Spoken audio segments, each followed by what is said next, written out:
the real thing I wanted to talk about was the Oscar nominations, because Barbie has been nominated in multiple categories, but tragically, it hasn't been nominated in every category, and people are mad about that.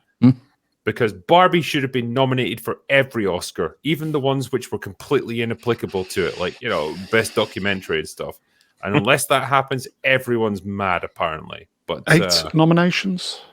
Yes. That's a lot. It's a lot of nominations. That's not arguably 8 more than it deserves, I would say. But no, 9 more than it deserves. I could definitely, I could definitely get behind like best visual design or something. Like best costume design. Yeah, there was definitely something there from a purely aesthetic point of view, like in that movie, that was pretty impressive, if nothing else. But everyone's mad that Greta Gerwig didn't get Best Director and Margot Robbie didn't get nominated for Best Actress. But Ryan Gosling did, because everyone loves Ken. And he was hamming it up and enjoying himself. It was. And I think it's such a great example of Hammy. A character that like the movie clearly doesn't want you to root for, but you absolutely do. Now he's got an Oscar nomination.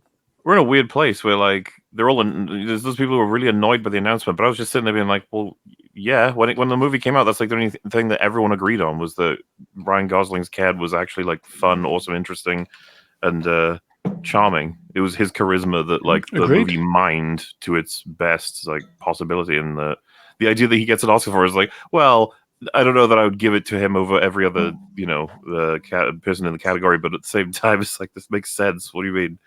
I'd be very tempted to give it to Ryan Gosling. I mean, just look at the scene where he discovers the patriarchy. He's just reacting to stuff, right? And he does an amazing job, because this is the first time he's ever seen anything like this, and he goes in there and he's just blown away by it all. Compare that to, for example, and it's a weird comparison, but you'll understand it. Compare that to Halle Bailey in live action remake number 18, where that's the Little Mermaid remake. She goes to this little market, and it's the first time she's seen anything like this in the human world, and she's just kind of vaguely confused. She barely reacts to it. And it's the difference, obviously, between a very inexperienced actress and Ryan Gosling. But I think he did an amazing job in that scene. Gosling... No, go on, mate, sorry. No, I'm done. I think Gosling is up against Mark Ruffalo, in Robert Downey Jr., in Oppenheimer, Robert De Niro, Sterling K. Brown. No relation. I mean, it's going to be hard to beat literally any of them, because I know, like, this is the thing. Like, as much as we liked Ken as a character, I suppose, and like his charisma as an actor sold it, it's not like it was a really serious, nuanced performance. No. He was very. If there was an Oscar the award reason it's highlight worthy to me is that like he carried the film for the people who thought it was shit. So. Yeah, I get it. I get why he got the nomination. He's incredibly memeable, but memeable isn't, as far as I'm aware, one of the categories for the Oscars. So I wouldn't have put him on any list. I wouldn't have put Barbie on for any of the awards, with the arguable exception of production design.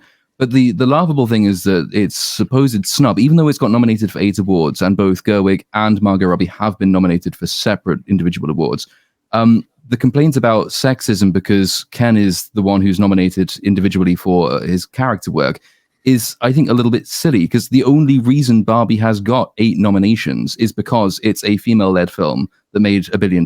It had to be on the list. They couldn't not have it on the list.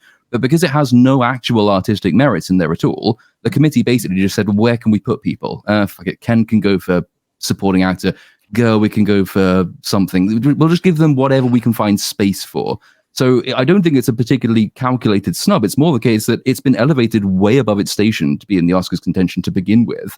And now people are complaining that it's not being given the best and the biggest awards, even though you compare it category by category. Who would you put Margot Robbie over in the best actor category, actress category? Sorry, I don't think there's anyone.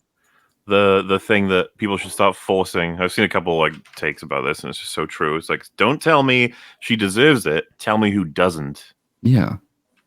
Because the only way she's getting in is if someone else is getting pushed out. So tell me, who's the woman who doesn't deserve the recognition, Ryan. But it also applies to Ken because what's his name? Ryan Gosling is in there in place of a number of people I think who did a better job in better films. The fact Godzilla -1 only gets one nomination, and for visual effects, which is the least remarkable part about that film, I would have given Best Supporting Actor over Ryan Gosling, to any one of the supporting cast from that film. Agreed. I think I might have given Best Actor like at least a nomination for the main character.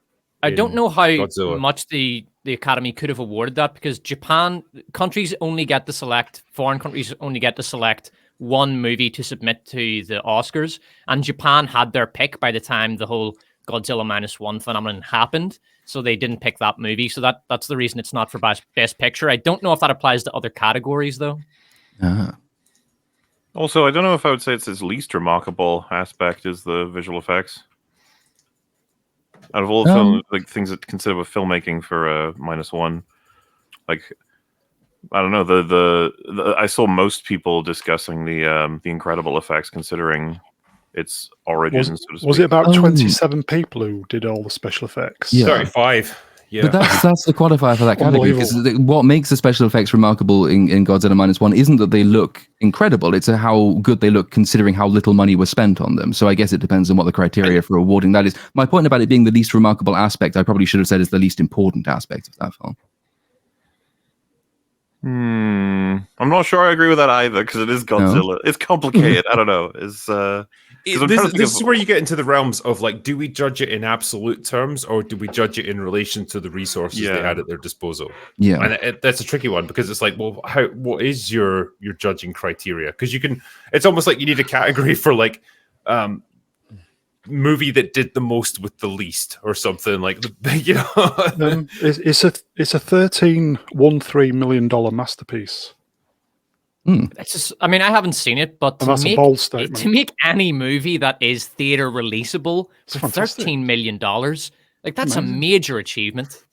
This is the thing. I don't want to oversell it and say like, it's one of the all-time classics of cinema, but it's more just like they produced a really tight, really well-structured story with great characters, good acting, good dialogue, fantastic effects for the budget that they had, and they did it all with very little resources, and so it's extremely admirable. Everyone who watched it had a great time. I had a connection with it. It was really good. Just I thought I would have the problem with the subtitles, because normally I would avoid stuff like that, but I opened my mind, as it were, and it was fantastic. Once you get over the subtitle thing, you can get into it. Yeah, it was really good. And well, didn't you watch Barbie earlier today? How would you compare? How would you compare -1 with Barbie? I want to hear your take on Barbie, Mr. Brown, because you saw it for the first time today, right? And we've all seen it, months ago. I've seen it twice. This poor guy thought that he had to watch it. I want to hear the fresh, reasonably unbiased take.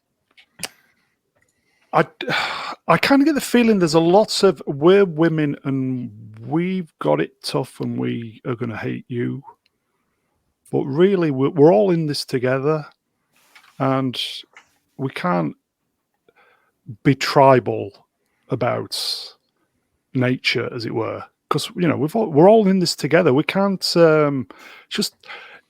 It is tribalism, but when it's down to the genders of being, we're being tribal and slagging each other off, I think we're in a bad place. I don't know if this the Los Angeles or Hollywood perspective of what a woman should be, what a man should be, I would imagine it's pretty skewed. It's pretty fucked up. Well, that's the reason, isn't it, that America Ferrera is even on the Oscar nominations. It's solely on the strength of the speech, which really encapsulates, I think, what you're saying there. But she's not a supporting actress in that film. She doesn't really do any acting, and she doesn't support anybody. So she's, by definition, not a supporting actress. Godzilla is a better supporting actress than America Ferrera is. Yeah, divide and conquer. If you were to take the sexual politics out of the movie and look at it, then there's no movie. Well, yeah, this is what I was getting at. Like, if you were to look at it in terms of structural terms and the actual plot consistency, the way the characters behave, like whether it leads you to a logical, satisfying ending, like how do you perceive the movie in that case? I think it's quite a badly made movie from that perspective. And I've thought about this. I did a review of it. I mean, I did like a double review where one was sort of politics free and general, and then I went into the politics. But in the politics free version, basically, I think the second act is terrible, where they go into the real world. That's mostly very boring. The Mattel board is really bad and not, it doesn't really do anything. It's just, that's maybe the worst aspect of it.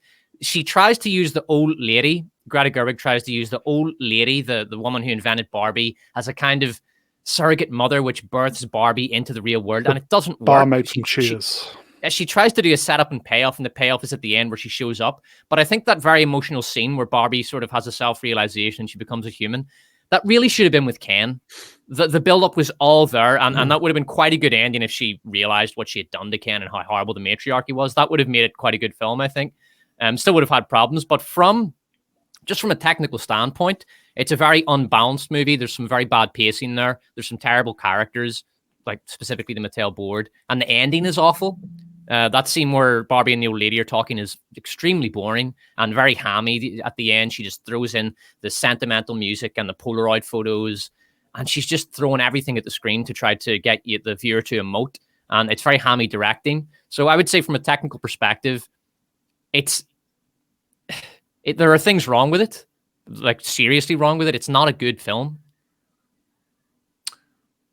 I mean, I'd be inclined to agree. Like, if you up until that point where they transition into the real world, there's fun to be had with it for sure. Like, it's goofy, and like the way their society functions is just ridiculous, which is what you'd expect. But like visually, it looks very interesting, and there's some gags regarding like how these dolls are being played with in the real life and how that functions in Barbie world, and it's fine. But like you say, once they get into the real world and the movie starts trying to make serious points, it's so tripping over its own feet to get to that it doesn't really think about what it actually says in relation to the rest of the film. And even, like the Mattel board makes no sense, because on the one hand, they're just exploitative and all they care about is just making money out of Barbie. But at the same time, they pretend like they actually care about it. Like, I don't know if I'm supposed to take them seriously, or they're supposed to be liars, or they're just supposed to be absolute clowns. The movie doesn't seem to know. And the resolution to it all is bizarre. I don't even know how to describe it. Like the way it tries to resolve the conflict in Barbie world. What was the point of the movie? The point Women of the movie are amazing, is and men should just apologize for existing, I think. Pretty much that. The point of the movie is actually expressed in, there's the song which occurs midway through. I think the song is called Closer to Fine. And if you read the lyrics for that song, it's all about how there's more than one answer to questions. There's multiple roads you can take to the right destination. That's essentially the entire point of the movie, is condensed in those song lyrics. That's what the movie is trying to say. It's trying to say, and if you read the interviews with Gerwig and people like that, she will say that all prescriptive systems are bad. The patriarchy is bad for men as well as for women. There is no one way to be a woman. You can only know you are a woman once you've found yourself, and there is no one way to do that. That's effectively what it's trying to say, half of the time. And the other half of the time is actually there are right and wrong ways to be, because if women choose to be happy with men, then they have been brainwashed by the equivalent of smallpox, and they must be deprogrammed at the back of a van by feminist speeches. So like, it's a confused film, but there's a nice half message in there somewhere. I genuinely wish actually that I had so much time and leisure activity in my life that I could afford to be this fucking self-absorbed and this self-indulgent, that I could ponder questions like this endlessly and obsess over my own place in the world and how I'm oppressed and how unfair everything is and how hard everything is. I wish I had that time. It'd be great. You know, if I was living in some mansion in California and I could complain all day long about how the patriarchy puts me down, fantastic, man. It'd be great. And I could tweet it all out on my $1,000 iPhone. Be great. Spoken like someone who benefited from the patriarchy. That's exactly what a patriarch would say. Maybe you created it. Maybe you go back in time when you're like 90 and you make sure it happens. Yeah. I watched that movie. Yeah, it's fine. Yeah. Drinker finding young drinker. The year is 2070. Women have taken over everything. Yeah, and Drinker's like, idea I have to go back and create the patriarchy. Oh god, that fucking movie. You're making me think of a Back to the Future reboot pitch now. So basically, like Marty McFly is a nihilistic doomer, and he uses Doc's time machine to go back to the 50s, and he brings all these photos with him, and his goal is to convince everyone to like reject feminism and modernism and everything, and say, no, just keep things the way they are now. Save the patriarchy.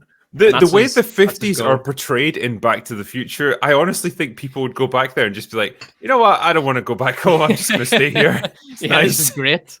Yeah, it's like You see, that could be his character arc. He doesn't want to leave. Nobody is morbidly obese. There's no like social media. Everyone's like relatively happy and content with their lot in life. It's like, this is fine. I can deal with this. Houses don't cost $9 million. Yeah. But you're not actually allowed to do that. There's a rule of physics. I think it's a law of physics that if you do go back in time and you sit down and you think, I actually would quite like to stay here, then Phoebe Waller-Bridge will appear, smack you in the face, and drag you back to the present. That has to happen. It's a law of Einsteinian relativity.